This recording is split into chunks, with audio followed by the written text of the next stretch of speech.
All right, y'all. We are back with another video, man, and we are back with Judge Joe Brown. Now he doing this interview with Jesse Lee Peterson, and a lot of y'all were telling me that Judge Joe Brown is gonna state some facts and prove why Trump will not be sentenced. Like I've been saying for this whole time, man, they just been bothering Trump just to take the attention off the crazy stuff that Joe Biden is doing. We all know that. We all know that. So that's all they trying to do is constantly hitting this man with indictments. This mugshot that went viral that backfired on all of them because they thought they had some in Donald Trump, but they didn't. Like I said, make sure y'all hit that like button, subscribe to the channel. Shout out to everybody showing so much support. Everybody leaving positive comments in the comment section. And I also want to thank everybody who just clicked on this video for the very first time. Without further ado, let's check out what Judge Joe Brown had to say about Donald Trump.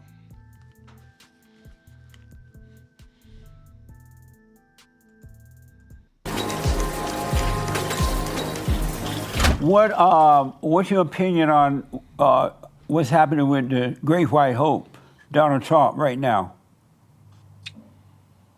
You have a right to remain silent. Anything you say can and may be used, et cetera, et cetera. We know those as the Miranda rights. Miranda was not a nice person, but when you have law, a lot of times some of the most sacred principles are established through the aegis or the agency of somebody that's not nice. Now, if you're worried about downing Trump, you lose track of the fact that what you see, the indictments in New York,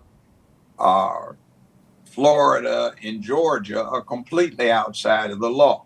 Take what this clown Bragg did in New York. Whether you like Trump or not, essentially what they did is indicted him for being the victim of a blackmail attempt.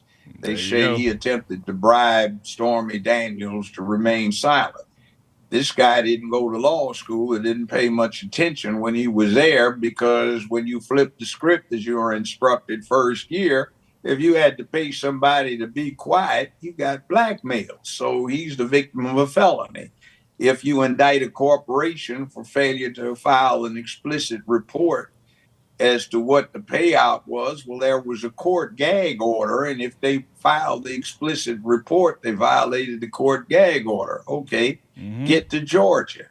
I won't belabor all of the accounts, but I downloaded the 92-page indictment, and I was shocked to find that some of the crimes were that Trump is supposed to have advocated checking out Newsmax, Fox News, and some other conservative, religious-based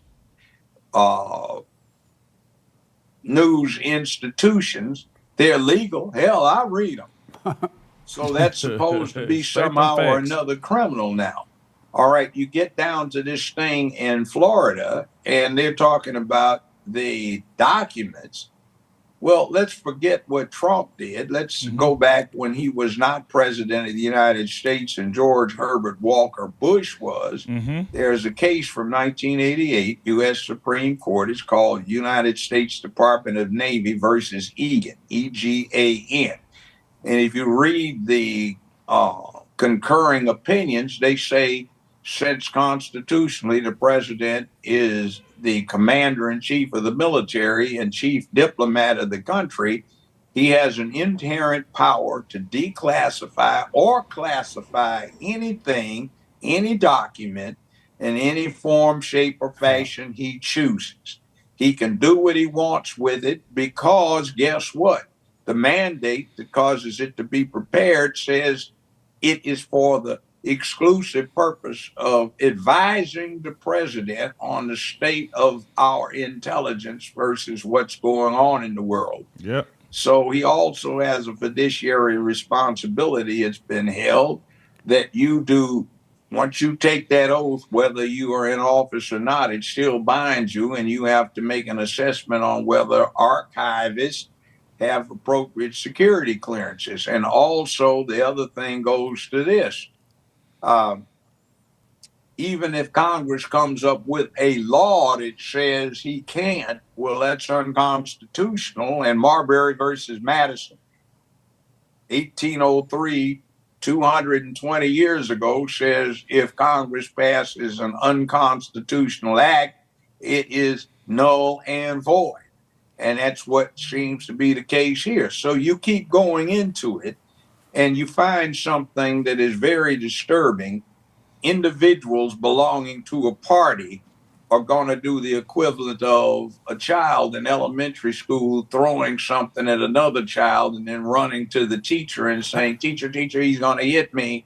You just wait until you go, my mommy picks me up. You won't be able to catch me. Nah, nah, nah. See, that's what it looks like. And the idea that three individuals are going to, or three little entities are going to deprive the American public of who they want to vote for is absolutely disturbing. Let's say it looks like the National Socialist Workers Party. Yeah. Now, if you're not familiar with that, the acronym for National Socialist Workers Party is Nazi, N-A-Z-I. And we remember Adolf and Heinrich and all those guys. Amazing. And what happened? Let me ask this. Do you think they're going to put him in prison? Good question. There's no way this should stand on appeal. There's what no they way. want to do is take allowance of what Biden and Stennis and Byrd introduced 40 years ago is legislation that allows a U.S. attorney for the specific purpose of crippling someone, bringing criminal charges, even if there's no chance of making them stick. This is what I said was happening when they started the prosecution of Dr. Bill Cosby. I said, this is so far on the wrong side of the fence. Like what he just said, they always trying to bring charges that's not going to stick.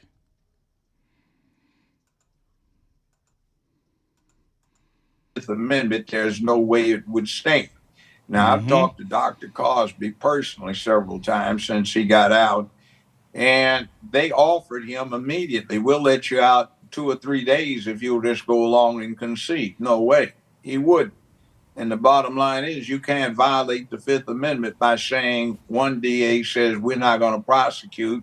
That's right. So now he doesn't have any protection against being required in a civil matter to answer interrogatories. And then another DA coming in and saying, we're not bound by that. We're going to take his interrogatories and use them as basis for our prosecution. He never admitted wrong.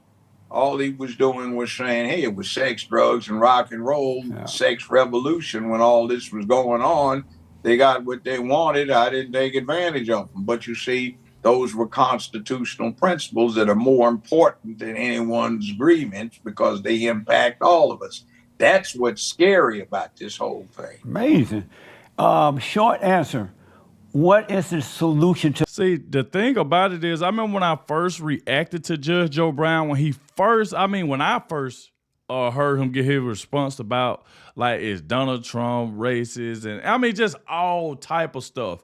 One thing I can say about Judge Joe Brown, he always kept everything solid, especially when it came to Donald Trump. He always denied that the man was racist. Because a lot of people still say Donald Trump racist, but Judge Joe Brown first came out and he gave reasons why he know Trump ain't racist. He gave reasons why.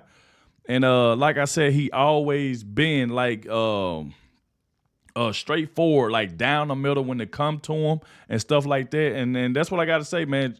Judge O'Brien always had good things to say about Donald Trump, as if y'all can see now how he's talking. He was like, yo, they always just trying to put charges on you that ain't going to stick.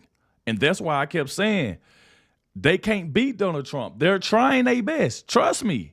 These Democrats, they are trying their best to beat this man. And they know to beat him is to keep him from being able to run. That's what they're trying to do. That's exactly what they're trying to do. They do not want him to run. He's already winning in the polls. So it's like, they're like, okay, what else we gonna do? What else we gonna do to try to get rid of Donald Trump? Can we keep sending out indictments? Should we get another state to keep on handing out indictments?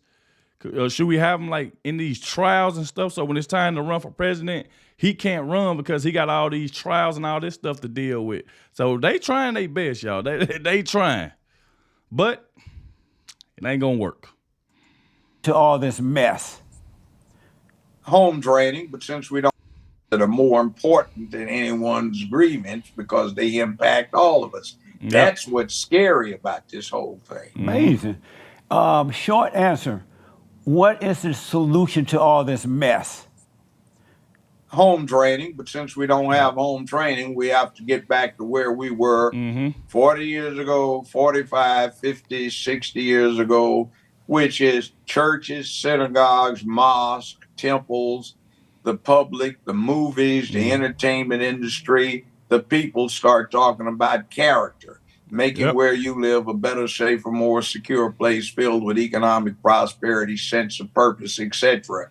Being brave and courageous men and women of public peace, dignity, order, otherwise, where it's up to us to do this. Nobody's going to do it for us. Yes. Wow. Shout out, man, to Judge Joe Brown laying down the facts once again. And I absolutely love when Judge Joe Brown do interviews, man. He calls it right down the middle. He tell you exactly what it is. If the man don't like you, trust me, Judge Joe Brown don't have a problem getting on camera telling you why he don't like you. Like, come on now. We all know Judge Joe Brown from his earlier days and stuff like that. And right now, this man's still doing some good interviews, giving us his honest answers and his opinions on what he really think about Donald Trump and other topics as well. But like I said, he always spoke very highly of Donald Trump. And like I said, it's videos out there, videos on YouTube that's proven, and he giving examples and stuff that he know that Trump did that was good. You know what I'm saying? So it's a lot of videos out there that shows that. But like I said, once again, shout out to Judge Joe Brown, Justice Lee Peterson. Like I said, y'all let me know what y'all think about this in the comment section. Let me know, do you agree with Judge Joe Brown? Do you disagree with him? Let me know down below in the comment section. But I do want to say I want to thank you all for watching this video with me, especially if you watched to the very end. I really, really appreciate it. Like I said, once again, I want to thank you, and I'll catch y'all in the next one.